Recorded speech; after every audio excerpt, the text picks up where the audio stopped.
परमपिता परमात्मा राम जी महाराज के चरणों में बारंबार वंदन प्रणाम करते हुए परम पूज्य परम आदरणीय प्रातः स्मरणीय श्री शंभुदेव भगवान के चरणों में कोटि दंडवत प्रणाम करते हुए परम आदरणीय परम वंदनीय भूत भविष्य वर्तमान के सभी संत महापुरुषों के चरणों में बारंबार वंदन प्रणाम करते हुए बहुत ही सुंदर सत्संग श्रवण करने का शुभ अवसर हमको मिला हुआ है। रामदास जी महाराज के द्वारा रचित भक्तमाल ग्रंथ के माध्यम से संतों के दिव्य जीवन चरित्र के बारे में हम श्रवण कर रहे हैं। कल के प्रसंग में श्री रविदास जी महाराज का जीवन प्रसंग हमने श्रवण किया था।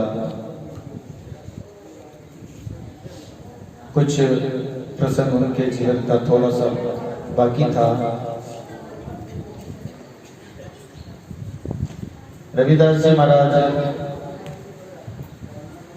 अपने भजन साधन में अपना समय व्यतीत करते, नित्य प्रति सत्संग करते, संतों की सेवा करते और इसी प्रकार से अपना जीवन भगवत भक्ति में व्यतीत करते थे।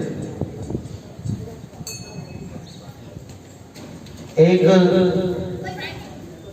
पंडित जो गंगा जी स्नान करने के लिए हमेशा जाता था, कल हमने श्रवण किया था, तो रविदास जी महाराज से बार बार जाने के लिए पूछता, जाने के लिए रविदास जी महाराज से कहता कि आप भी हमारे साथ गंगा स्नान के लिए चले।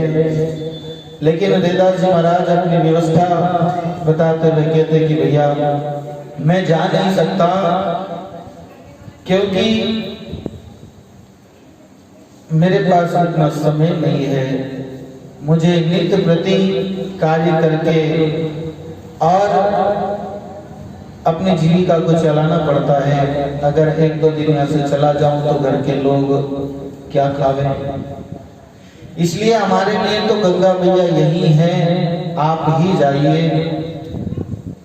और रविदास जी महाराज एक पैसा उस पंडित को दे देते हैं कि आप जा ही रहे हैं तो गंगा मैया को मेरी तरफ से ये भेंट दे देना। पंडित जाकर के गंगा मैया को रविदास जी की भेंट देता है और पुनः गंगा मैया प्रसाद के स्वरूप में रविदास जी के लिए एक कंकड़ कड़ा जो होता है वो उस पंडित को देते हैं कि ये तुम रविदास जी को वापस दे देना। ये हमने कल श्रवण किया था। पंडित कंकड़ को लेकर के, उस कड़े को लेकर के वहां से रवाना हुआ तो उस कड़े को देख करके उसके मन में लोभ जागृत हुआ। विचार करने लगा इतना अच्छा रत्न जड़ित कंकड़ है और रविदास जी को क्या पता गंगा मैया ने क्या दिया नहीं दिया, मिलेंगे तो कह देंगे कि कुछ नहीं दिया, ये अपन ही रख लेते हैं। उस कंकड़ को पंडित अपने पास रख करके और रविदास जी के वहां गए ही नहीं, सीधे ही अपने घर के ओर प्रस्थान कर गए। लेकिन भगवान की ऐसी लीला हुई कि पंडित जिस भी मार्ग से जाता रविदास जी की कुटिया पर पहुंच जाता।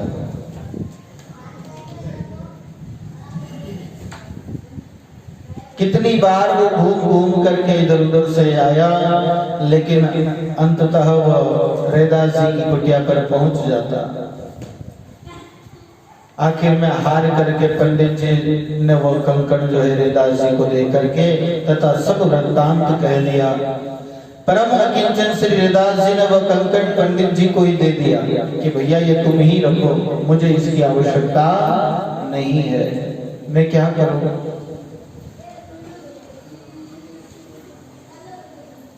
पंडित जी ने उसे एक सुनार के हाथ बेच दिया। रत्न जड़ित कंकड़ था, सुनार को दे दिया। सुनेर के यहाँ से नगर सेठ ने खरीद लिया। नगर सेठ कि काशी नरेश से मित्रता थी।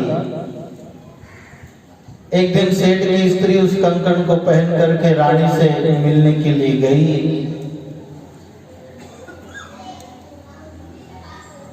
रानी ने सेठानी जी के हाथ में वो कड़ा देखा, कंकण देखा, उनको बहुत पसंद आया।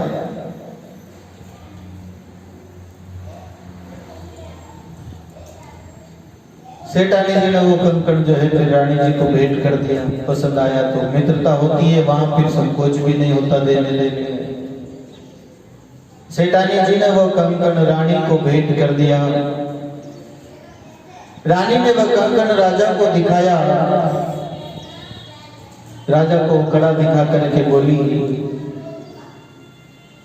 कि ये एक ही है और एक हाथ में पहनते तो अच्छा नहीं लगता है, आप इसी के जैसा एक और बनवा दीजिए। राजा ने सुनार को बुला करके एक और कंकण बनाने को कहा तो वे जवाब देने लगे, महाराज ये हमारी कारीगरी से बाहर है, ऐसा हम नहीं बना सकते।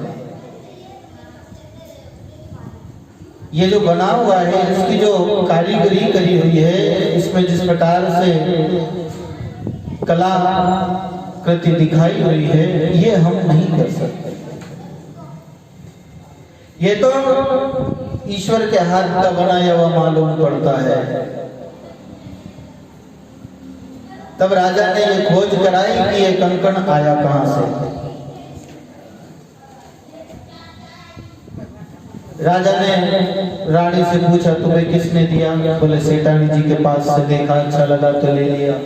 सेठानी जी को बुलाया, सेठ जी से पूछा गया तो बोले मुझे तो फलाने पंडित जी ने सुनार के यहाँ से लेके आया।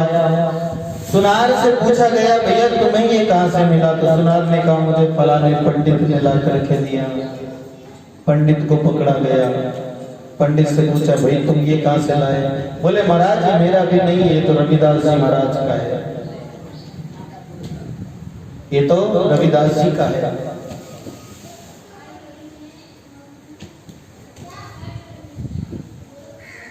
अब रविदास जी महाराज से पूछा गया। रविदास जी के पास में आए पंडित और कहने लगे महाराज वो कंकण जो आपने मुझे दिया था उससे तो बहुत बड़ी घटना घटित हो गई है, मुझे वैसा का वैसा ये कंकण और चाहिए। रविदास जी ने कहा भैया वो तो मेरे पास से कहां से दूं, मैंने तो दिया नहीं था, तुम्हें स्वयं पता है तुम कहां से लाए, मैं अपने पास से कैसे दे सकता हूं?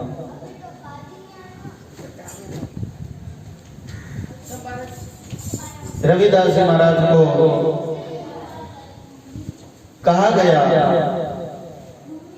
कि आपको इतना तो करना ही होगा।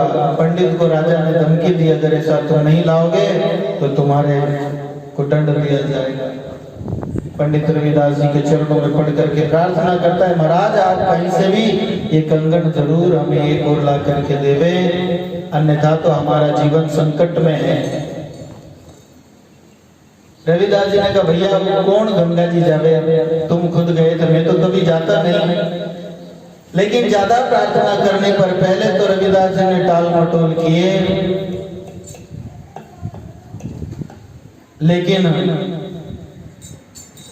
पंडित जब चरण पकड़ करके ही बैठ गया तो अत्यधिक आग्रह करने पर रविदास जी ने कहा भैया मन चंगा तो कटौती में गंगा, अगर मन शुद्ध है तो हमारी कटौती में ही गंगा जी प्रकट हो जाएगी। ऐसा कहकर के श्री गंगा जी से प्रार्थना की कि हे मां कृपा करके एक कंकण और दीजिए। पहले आपने अपनी तरफ से कृपा करके दिया था, आज मुझे मांगना पड़ रहा है। सबके देखते देखते कटौती में से ही दिव्य हाथ प्रकट हुआ और वैसा ही कंकण दे करके रविदास जी को अदृश्य हो गया। ऐसे रविदास जी की भक्ति। कटोता जिसके अंदर में रविदास जी चमड़ा धोते, चमड़ा धो करके उस पानी को काम में लेते थे, धोने के, चमड़ा धोने के काम में। उस पानी के अंदर में गंगा प्रकट हो गई और उसी पानी का प्रभाव हमने सुना कल। उसी के प्रभाव से धोबी को आत्मज्ञान प्राप्त हो गया, कमाली को आत्मज्ञान प्राप्त हो गया।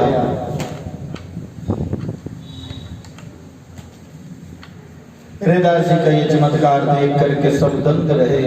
सबने विनयावत होकर के झुक करके रविदास जी को प्रणाम किया और उनकी जय जयकार। सबके चले जाने पर एकांत में पंडित जी ने श्री रविदास जी से पूछा, भक्त जी आखिर ये सब चमत्कार आप कहां से आया? आपको ये सब कैसे प्राप्त हुआ? श्री गंगा जी आपको इतना क्यों मानती है? रविदास जी ने मुस्कुराकर कहा, पंडित जी इसमें मेरी करामत कुछ भी नहीं है। मेरी पत्नी बड़ी पतिव्रता है। बोलो राम। बहुत ही सुंदर बात है। रविदास जी कहते हैं इसमें मेरा कुछ भी नहीं है, मेरी पत्नी बड़ी पतिव्रता है, आज्ञाकारिणी है, अतः यह सब उन्हीं के पुण्य प्रताप से है। बोलो राम। रविदास जी कहते हैं ये सब मेरी पत्नी के पुण्य प्रताप से है, मेरा करामात कुछ भी नहीं है। पंडित जी ने कहा कि हम ये कैसे समझें, हम ये कैसे जाने कि आपकी पत्नी ऐसी है, आपकी पत्नी के ही कारण ऐसा हुआ है, इसका कोई प्रमाण? तब श्री रविदास जी ने कहा कि आप मेरे घर जाकर के मेरी पत्नी से कहिए कि तुम्हारे पति ने कहा है कि कल जो मैं संत सेवा के लिए 5 सेर घी लाया हूं, 5 किलो घी, उसे पात्र सहित आंगन में पटक देवे। पात्र के सहित जिसमें रखा उसके सहित आंगन में फेंक देवे, डोल देवे। ब्राह्मण ने कहा ऐसा क्या वो करेगी? बोले तुम्हें उससे क्या मतलब, तुम जाओ। पंडित रविदास जी महाराज के घर जाता है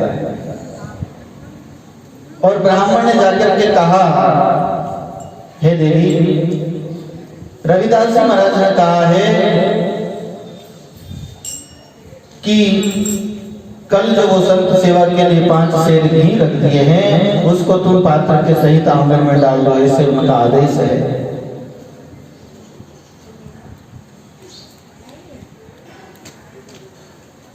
ब्राह्मणी ने सुना कि ये मेरे पति का आदेश है, उसने दूसरा कुछ मन में विचार नहीं किया और वो घी का पात्र ला करके आंगन में डाल दिया। वैसा ही किया जैसा कि उसने कहा कि आपकी पत्नी की ऐसी आज्ञा है। तब ब्राह्मण के मन में आई कि भैया पत्नी तो हमारी भी है और ये इतनी आज्ञाकारी है जिसके फलस्वरूप रविदास जी महाराज इतने पूजनीक हो गए, इतना उनका नाम हो गया पत्नी के कारण, तो पत्नी तो हमारी भी है, क्यों ना हम भी परीक्षा दे रहे हैं।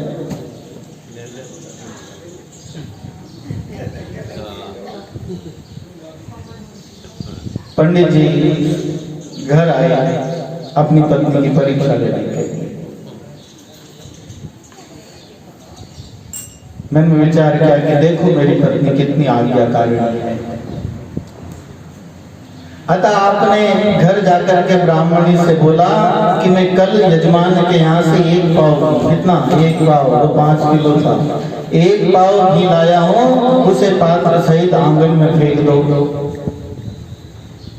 ये तो पंडित जी स्वयं कह रहे हैं, रविदास जी ने तो संदेश भेजाया था, कोई फेंक दिया।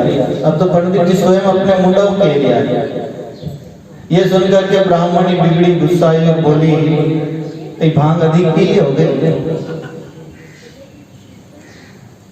पंडित जी ने कहा नहीं, भांग तो एक जरा सी भी नहीं पी है, पंडितानी ने कहा तो क्या दिमाग खराब हो गया है तुम्हारा?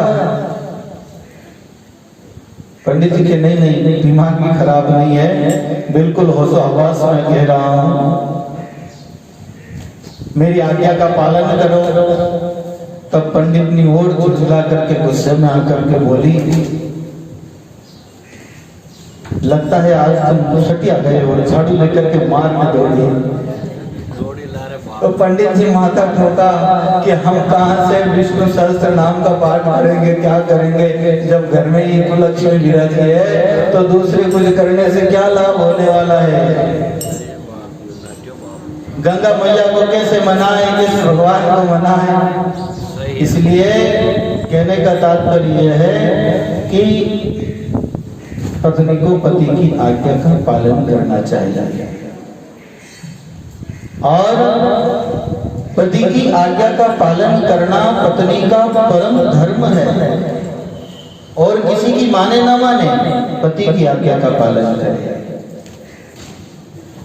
जो पति परायणा स्त्री होती है वो बिना ही किसी प्रयत्न के सद्गति को प्राप्त कर लेती है और पति के साथ में रह करके पति के वचनानुसार पति जिस कार्य को करता है उसमें उनका सहयोग करे, पति के साथ भजन साधन करे तो जल्दी ही कल्याण होता है।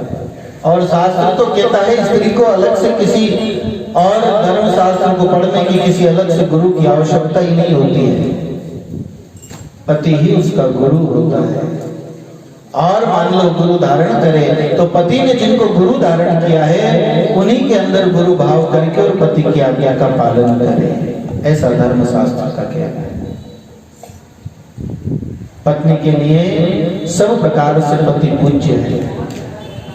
पति को भगवान के तुल्य परमात्मा के समान जान करके उनकी सेवा करनी चाहिए, उनकी आज्ञा का पालन करना चाहिए। इसी में स्त्री का कल्याण है। इस बारे में पतिव्रत धर्म के बारे में माता अनसुईया ने बहुत सारा उपदेश माता सीता को दिया है कि पत्नी का पतिव्रता स्त्री का क्या क्या धर्म होता है, उसे कैसे रहना चाहिए। कहने का तात्पर्य कि सब प्रकार से मनसा वाचा कर्मणा पति परायण रहे, पति की आज्ञा में रहे। कैसा स्वभाव हो, वाणी में भी आता है ना, कया वचन पाछा नहीं लोपे, ऐसा विरध सकता। जो कह दिया उसमें हानि है कि लाभ है, इससे कोई मतलब नहीं। जैसे रविदास जी की पत्नी ने सुना कि पति ने कहा है कि घी को डाल दो बाहर, अब घी फेंकने से तो नुकसान ही है ना, 5 किलो बहुत महंगा, और उस समय तो 5 किलो की कीमत अधिक होती। लेकिन पति का आदेश है तो बस उसमें हानि लाभ से कोई मतलब नहीं, कहां डाल दो तो डाल दिया।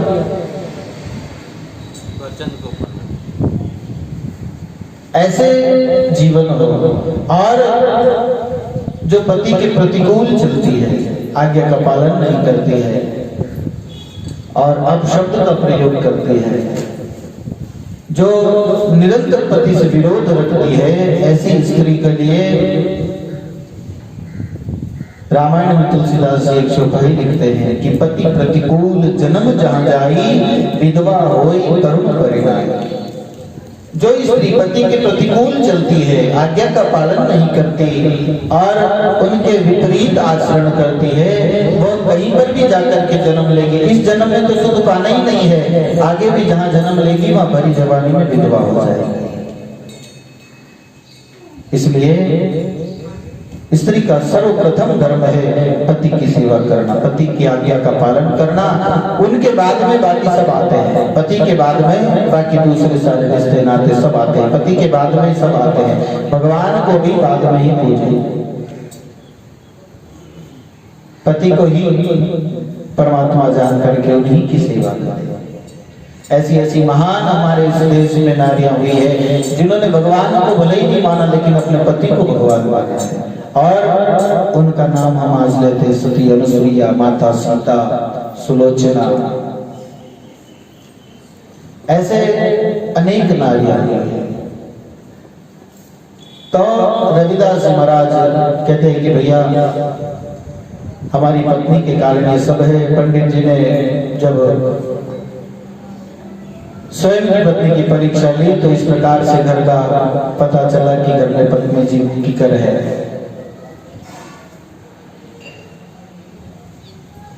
विश्व प्रसिद्ध भक्तिमती श्री कृष्ण प्रेमिका श्री मीराबाई जी श्री रविदास जी महाराज की शिष्या थी, जिनका प्रसंग हमने श्रवण किया। आपने पूरे भारतवर्ष में भक्ति ज्ञान वैराग्य का प्रचार किया और इस धराधाम पर पूरे 120 वर्ष तक रहे रविदास जी महाराज। अर्थात विक्रम संवत 1591 में आप लीन हुए। श्री रविदास जी के जो शिष्य शाखाएं परंपरा हुई है वो रविदासी अनुयायियों का विश्वास है कि आप सदैव लीन हो गए थे परमात्मा के अंदर में। जैसे मीराबाई सदैव भगवान के श्री विग्रह में लीन हो गई थी, ऐसे ही आप सदैव लीन हो गए थे। उत्तर प्रदेश, राजस्थान, बिहार, गुजरात आदि प्रदेशों में लाखों अनुयायी हैं जो अपने आप को रविदासी कहते हैं। तो ऐसे रविदास जी महाराज का परम जीवन प्रसंग था। ऐसे ही धराधाम पर अनंत अनंत ऐसे भगवान के भक्त हुए हैं जिन्होंने अपना जीवन परमार्थ के लिए, जीव कल्याण के लिए और जीवों को जगा करके भक्ति के मार्ग पर लगाने के लिए ही अपना जीवन धारण किया। और संत के रूप में भगवान ही जो है अवतरित होकर के आते हैं, क्योंकि भगवान के मुख का वाक्य है यदा यदा हि धर्मस्य ग्लानिर्भवति भारत अभ्युत्थानम् अधर्मस्य तदात्मानं सृजाम्यहम् परित्राणाय साधूनां विनाशाय च दुष्कृतां धर्म संस्थापनार्थाय संभवामि युगे। हे अर्जुन, जब जब धर्म की हानि होती है, अत्यताई लोग बढ़ जाते हैं, दुराचारी लोग बढ़ जाते हैं, तब तब मैं किसी न किसी रूप में अवतार लेकर के संत जनों की रक्षा करता हूँ। परित्राणाय साधु नाम, लोग संतों को दुख देने लगते हैं, प्रताड़ित करते हैं, तब मैं किसी न किसी रूप में अवतरित होकर के उनकी रक्षा करता हूँ, धर्म की संस्थापना करता हूँ। और मेरा जन्म और मेरा कर्म इत्यादि सब दिव्य होता है। भगवान का जन्म साधारण मनुष्य के जैसे जन्म नहीं होता है। भगवान के जितने भी अवतार हैं सब अलग अलग अलौकिक दिव्य अवतार हैं। बोलो राम। अब अवतारों के बारे में अलग अलग सबकी अलग घटनाएं हैं, लेकिन सारे ही भगवान के जितने अवतार हैं वो सब दिव्य हैं। जन्म कर्म च में दिव्यमेवं यो वेति तत्वतः त्यक्त्वा देह पुनर्जन्मं नेति मामेति स्वर्जुन। मेरा जन्म कर्म इत्यादि सब दिव्य है, अर्थात निर्मल और अलौकिक है। इस प्रकार जो मनुष्य तत्व से जान लेता है वो शरीर को त्याग करके फिर जन्म को प्राप्त नहीं होता, मुझे ही प्राप्त होता है। परमात्मा के दो प्रकार के अवतार हैं, हम सत्संग में हमेशा श्रवण करते हैं। बोलो राम। एक निमित्त और दूसरा नित्य अवतार। निमित्त अवतार में कच्छ मच्छ राम कृष्ण इत्यादि, और नित्य अवतार में संतों का आना होता है। जितने भी संत हैं ये भगवान के ही नित्य अवतार हैं। इसी प्रकार 15वीं शताब्दी में जब भारत में विशेषकर उत्तर प्रदेश में पाखंड अन्याय अनाचार जब बढ़ रहा था, तब सदपुरुषों की आज्ञा से विक्रम संवत 1455 ज्येष्ठ पूर्णिमा को सदगुरु कबीर साहिब का अवतार हुआ था, जिन्होंने सतनाम सत्य शब्द व सत्य ज्ञान का प्रचार प्रसार करके प्राणी मात्र को शांति प्रदान की भक्ति के मार्ग में लगाया। इसी प्रकार 16वीं शताब्दी में भारत में विशेषकर पंजाब, सरसिंध आदि में जाति भेद, घृणा, अनाचार, यवनों का शोषण बढ़ता देख करके संत श्री अकाल पुरुष ने विक्रम संवत 1526 कार्तिक पूर्णिमा को सदगुरु नानक देव जी को इस धराधाम पर भेजा। नानक देव जी के रूप में आए, जिन्होंने ओंकार सतनाम जपो साहिब का प्रचार प्रसार कर प्राणी मात्र को शांति प्रदान की। ठीक गुरु नानक देव जी के निर्वाण विक्रम संवत 1596 के 5 वर्ष बाद अर्थात 17वीं शताब्दी के शुरुआत में ब्रह्म श्री संत प्रवर श्री दादू दयाल जी महाराज का अवतार हुआ। संत एक के बाद एक आते रहते हैं और एक ही काल में अनंत संत होते हैं, जो अलग अलग जगह जीवों को भक्ति के मार्ग पर लगाने का कार्य करते हैं। भारतवर्ष में जिस समय दादू दयाल जी महाराज का अवतार हुआ, उस समय विशेषकर राजस्थान में भेद, भ्रांति, घृणा आदि आसुरी गुणों का अत्यधिक वृद्धि हो गई थी। लोभी राजा परस्पर एक दूसरे की हानि करने में ही प्रवृत्त हो रहे थे, एक दूसरे से झगड़ा करना, एक दूसरे को नीचा दिखाना। इससे प्रजा भी अत्यंत व्यथित थी। और ऐसे समय में राजस्थान में एक संत अवतार की आवश्यकता थी, तो परमात्मा श्री अविगत पुरुष ने समुद्र के टापू पर तपस्या कर रहे सनकादिक मुनियों को नववाणी द्वारा कहा कि हे मुनियों, आप सदा ही संसार के हित में रत हैं। इस समय संसार में आप में से एक मुनि को लोक कल्याणार्थ कुछ समय के लिए जाना होगा। सनकादिक मुनि बोले, आपकी आज्ञा शिरोधार्य है, आप आज्ञा करें, किसको भेजना चाहते हैं? प्रभु बोले, आप में से सनक जी अपनी योग शक्ति से बाल रूप बना करके लोक कल्याणार्थ मृत्यु लोक में मध्य भारतवर्ष में गुजरात प्रांत के अहमदाबाद नगर के निवासी लोधी राम जी नागर ब्राह्मण के पोष्य पुत्र बन करके रहे। ऐसा आदेश परमात्मा का हुआ। सनक जी ने कहा, हे प्रभु, ऐसा ही करूंगा, आपकी आज्ञा शिरोधार्य है। गुजरात प्रांत के अहमदाबाद नगर के निवासी श्री लक्ष्मण राम जी बड़नागर के पौत्र व श्री विनोद राम जी के पुत्र श्री लोधी राम जी नागर ब्राह्मण थे। श्री विनोद राम जी के 3 संतान थी, लोधी राम जी, आनंद राम जी व रामाबाई जी। लोधी राम जी की पत्नी का नाम था बासीबाई। इनके कोई संतान नहीं थी। आनंद राम जी की पत्नी का नाम चांदनी था। इनके एक पुत्री थी जिनका नाम हीराबाई था। ये हीराबाई पवन की तरह तेज चलती थी, इसलिए लोग इन्हें हवाबाई कहते थे। यही हवाबाई जी आमेर में आकर के श्री दादू दयाल जी की शिष्या बन गई थी और उनसे दीक्षा प्राप्त की थी। श्री आनंद राम जी आध्यात्मिक विद्या में बहुत निपुण थे तथा श्री लोधी राम जी श्री ठाकुर जी के परम भक्त थे। श्री लोधी राम जी की आयु 55 वर्ष की हो गई थी, किंतु अभी तक उनके कोई संतान नहीं थी। वह पुत्र प्राप्ति के लिए नाना प्रकार के पुण्य कर्म करते, सत्कर्म करते,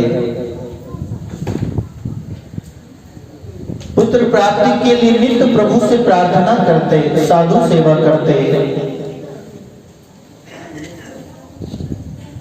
एक दिन सनक जी महाराज ने संत रूप में श्री लोधी राम जी को दर्शन दिया।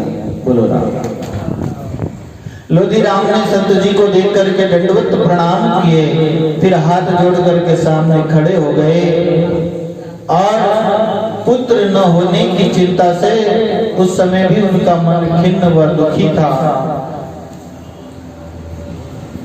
उनकी उदासी को देख करके संत जी ने पूछा, बोले महाशय, आप उदास क्यों है, आपको क्या दुख है? लोधी राम जी ने कहा, स्वामी और तो आपकी कृपा से सब आनंद ही आनंद है, सब सुख है, कोई कमी नहीं है, लेकिन पुत्र नहीं है और पुत्र के बिना मैं दुखी हूं।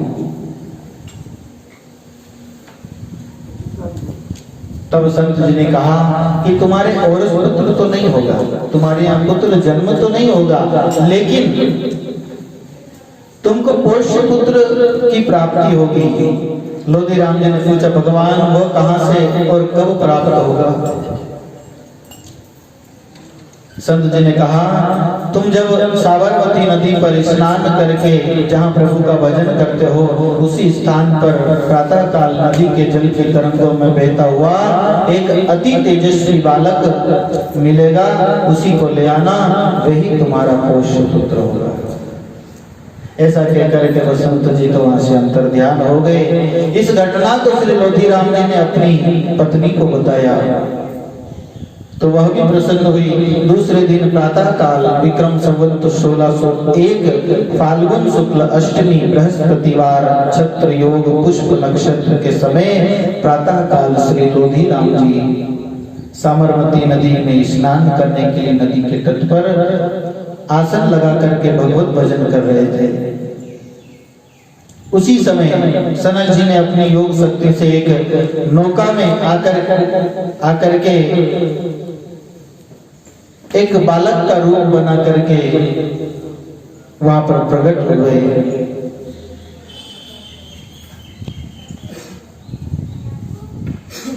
और एक कमल पुष्प के ऊपर सनक जी महाराज एक बालक के रूप में प्रकट होते हैं। साबरमती के प्रवाह में बहते हुए श्री लोधी राम जी नागर के पास वह बालक आया।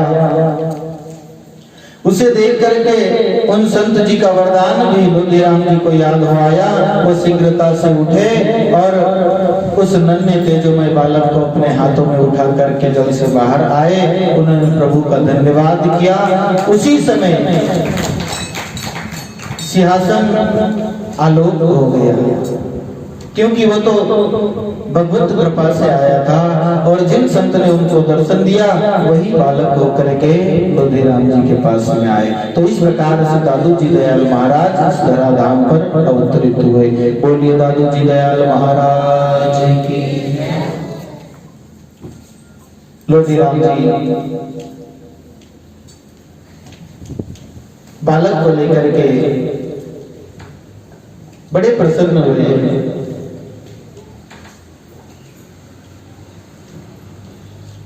लोधी राम जी के मन में एक संकल्प उठा कि मुझे मेरी जाति वालों के पूछने पर मैं उनको क्या जवाब दूंगा, वे क्या कहेंगे कि बालक तुम कहां से लेकर के आए, क्यों उठा लाए हो, इसकी जाति का तो पता है नहीं, कौन जाने बालक किसका है, तब मैं उनको क्या कहूंगा। इस चिंता में डूब रहे थे कि उसी समय आकाशवाणी हुई कि तुम ऐसी चिंता मत करो, ये बालक जो है मेरा ही स्वरूप है, इससे अनंत प्राणियों का उद्धार होगा। तुम्हारे को जिस ब्रह्मविद संत ने पुत्र प्राप्त होने का वर दिया था, वही संत इस बालक के रूप में तुम्हारे पास है, वही संत तुम्हारे पुत्र बने हैं। ये मेरा ही रूप है, इसे सत्य समझो। तुम समसंता छोड़ करके इस बालक को घर ले जाओ, इस बालक का दर्शन करके तथा इसको इसकी अद्भुत लीलाएं देख करके तुम्हारी जाति वालों के मन में इस बालक की जाति संबंधी शंका नहीं होगी, कोई पूछेगा भी नहीं। आकाशवाणी को सुन करके लोधी राम जी अति प्रसन्न हुए और उस दिव्य बालक को अपने घर लाए और अपनी धर्म पत्नी को सारी बात बता दी। माता श्री बसीबाई जी ने बालक को जो ही गोद में लिया तो ही उनके वक्ष स्थल से दूध की धारा बहने लगी, वात्सल्य भाव अंतर में आ गया। इस अद्भुत लीला को देख करके वह बालक का दर्शन करके सभी परिवार व जाति वाले अति प्रसन्न हुए। घर पर बहुत बड़ा आनंद उत्सव मनाया गया। याजकों को बहुत सारा दान दिया गया। बालक के हाथ में जो भी वस्तु दी जाती वह दूसरों को दे देता। बालक धीरे धीरे बड़ा होता गया और जो भी वस्तु बालक को देते, जैसे हम खाने के लिए कुछ देते, कुछ खिलौना देते, छोटे बच्चे को कुछ भी सामान देते हैं तो ये दूसरे को दे देते, हाथ में लेते और दूसरे को दे देते, अपने पास रखते ही नहीं।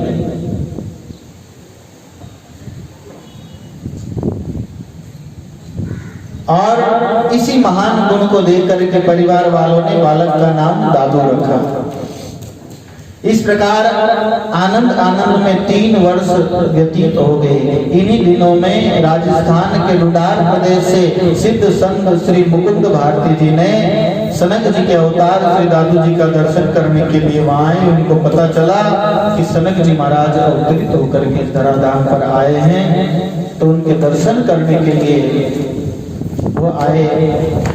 वे दर्शन इसलिए करने आए थे कि डुडार प्रदेश के गांव बोली में श्री जेमल जी की माता धन कुमारी गुरुमुखी व ईश्वर भक्त थी। वह अपने पुत्र को अच्छे संत से दीक्षा दिलाने के लिए श्री मुकुंद भारती के पास आई। तब मुकुंद भारती जी ने ध्यान लगा करके देखा कि जेमल का संस्कार कितना ऊंचा है, तो ध्यान में इनको समर्थ सदगुरु के मिलने का संकेत हुआ और सनक जी के अवतार श्री दादू दयाल जी के राजस्थान भ्रमण का सारा वृतांत माता धन कुमारी को सुना दिया। आगे चल करके श्री जेमल जी श्री दादू दयाल जी महाराज के 15वें शिष्य हुए हैं, जिनका उल्लेख आगे आएगा। श्री लोधीराम जी नागर ने सिद्ध संत मुकुंद भारती जी का बड़े चाव से स्वागत सत्कार किया। उनके साथ 50 संतों की घर पर पधरावणी कराई। तब मुकुंद भारती जी व सभी संतों ने बालक रूप श्री दादू दयाल जी का दर्शन करके परम आनंद का लाभ उठाया। सभी संत 5 दिन तक लोधीराम जी के यहाँ पर रुके। 5 दिन बाद सभी संत हिंगलाज देवी की यात्रा के लिए प्रस्थान कर गए। वहां से महार सामोद के पर्वत गुफा में रहने लगे। श्री दादू दयाल जी के सांबर आने पर पुनः मिलन हुआ। वैसे मुकुंद भारती जी मांडव्य मुनि के अवतार माने जाते हैं। मांडव्य मुनि जिनको शूली की सजा सुनाई। दादू जी दयाल महाराज जब 5 वर्ष के हुए तब माता पिता ने विचार करके पंडित गोविंद राम जी की पाठशाला में शिक्षा भेजा।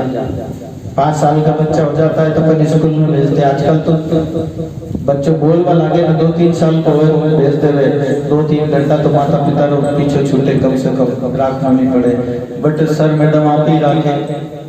पहले 5 साल से छोटी उम्र के बच्चे को स्कूल में भर्ती नहीं करते थे। हमारे वहाँ एक मास्टर थे, जब शुरू में स्कूल में भर्ती कराया गया, उनकी एक कला थी। बोले 5 साल का लोग झूठ बोलते हैं कि हो गया 5 साल का छोटे, तो वो हाथ यूं करके इधर से पहुंचवाते हैं। इधर के कान पे हाथ पहुंच गया तो बोले 5 साल का है, और हाथ कान पे नहीं पहुंचता तो बोले अभी 5 साल का नहीं हुआ। ये कला थी। सीधी गर्दन करके हाथ इधर से डालो, इधर के कान पे आ गया तो बोले 5 साल का है, और हाथ कान को टच नहीं करता तो अभी 5 साल का नहीं हुआ है। भले कितने झूठ बोलो, हाथ टच हुए तो ही दाखिल अंदर एडमिशन ले रहे। तो 5 साल के जब दादू दयाल जी महाराज हुए तो उनको गोविंद राम जी की पाठशाला में भर्ती कराया गया। दादू जी के हाथ में पट्टी दी गोविंद राम जी महाराज ने, और अपने हाथ से दादू जी का हाथ पकड़ करके श्री राम नाम लिखवाया। श्री राम लिखते समय बालक को परम आनंद का अनुभव हुआ। आनंद से बालक का मुखमंडल देख करके गोविंद राम जी को लगा कि ये तो साक्षात भगवान राम जी ही बाल रूप में आए हैं।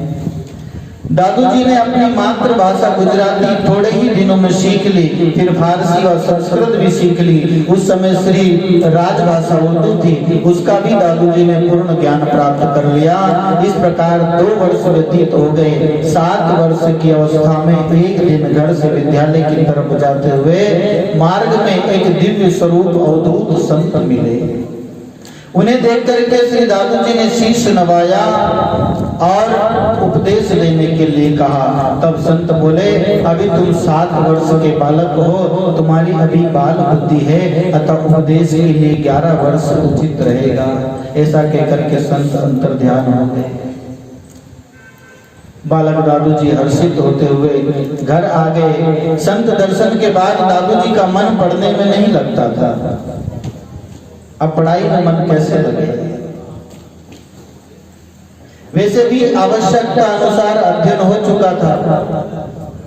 कितना कि हम कोई शास्त्र पढ़ सके, पुस्तक पढ़ सके, इतना ही चाहिए। अब जिसे नौकरी करनी है उसे ज्यादा पढ़ना, जिसे नौकरी नहीं करनी उसको पढ़ के क्या करना। आगे दादू जी पढ़ना नहीं चाहते थे। श्री दादू जी ने अपने पिताजी को कह दिया कि अब मैं पढ़ना नहीं चाहता हूँ। पिताजी ने कहा, अब व्यापार कार्य संभालो, नहीं पढ़ना चाहते हो तो घर का काम करो, मत पढ़ो। क्योंकि अपना व्यवसाय तो व्यापार है। वैसे लोधीराम जी के रुई बीनने का व्यवसाय भी चलता था। अतः दादू जी को वाणिज्यवाही खातों के बारे में समझाना शुरू किया। दादू जी ऊपरी मन से काम करते, लेकिन भीतरी मन से तो राम नाम में लगे थे, नाम का स्मरण करते।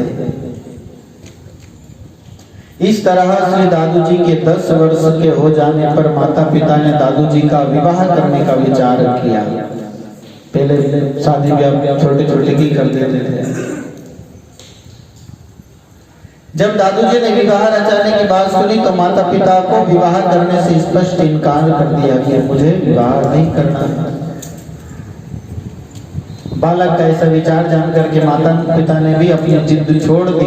इस प्रकार उनकी अवस्था 11 वर्ष की हो गई। 11 वर्ष की अवस्था में एक दिन दादू जी अपने साथी बालकों के साथ दिन के तीसरे पहर में अहमदाबाद के कांकरिया तालाब पर खेलने गए हुए थे। वहां खेलते खेलते सायंकाल का समय होने वाला ही था कि उसी समय अकस्मात बालकों में से कुछ ही दूरी पर, जब बालक खेल रहे थे उनसे कुछ ही दूरी पर भगवान एक वृद्ध मुनि के रूप में प्रकट हुए। उन मुनि को देख करके अन्य जितने भी साथी थे, बालक थे, वो तो भयभीत होकर के डर करके भाग गए कि पता नहीं ये कौन आ गया। क्योंकि वृद्ध शरीर है, जर्जर अवस्था है, श्वेत केश, श्वेत दाढ़ी और पूरा लंबा वस्त्र पहना हुआ।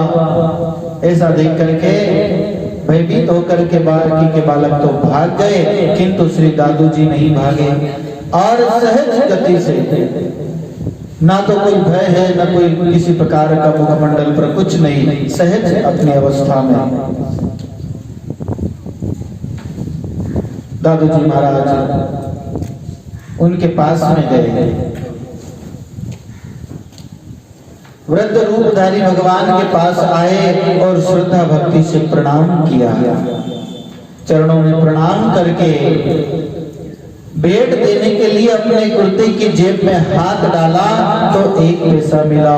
वही वृद्ध रूप भगवान को, बुड्ढल भगवान को दादू जी महाराज ने 1 पैसा भेंट किया। भगवान को तो भक्ति ही प्रिय होती है। बालक की भक्ति से प्रभु प्रसन्न होकर के बोले, अन्य सब बालक तो भाग गए, पर तुम क्यों नहीं भागे?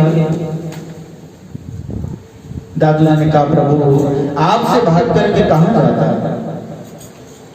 आपके दर्शन से मुझे भय नहीं हुआ है, अभी तो निर्भयता ही आई है। फिर वृद्ध संत ने कहा, अच्छा, इस पैसे की जो वस्तु तुमको प्रथम मिले वही लेकर के शीघ्र आ जाओ, देर मत करना, जितनी जल्दी हो उतनी जल्दी आना। दादू जी गए, कुछ ही दूरी पर पान की दुकान थी, तो दादू जी महाराज को प्रथम पान ही मिला, तो वो 1 पैसे का पान लेकर के शीघ्रता से बुड्ढल भगवान के समीप आए और प्रभु को पान दिया। बुड्ढल भगवान ने पान खाया और बालक को भी प्रसाद दिया। बुड्ढल भगवान ने श्री दादू जी के सिर पर अपना वरद हस्त रखा और जैसे ही मस्तक पर वरद हस्त रखा उसी समय दादू जी के मुख कमल से यह साखी निकली कि जो श्री दादू जी वाणी की पहली साखी है,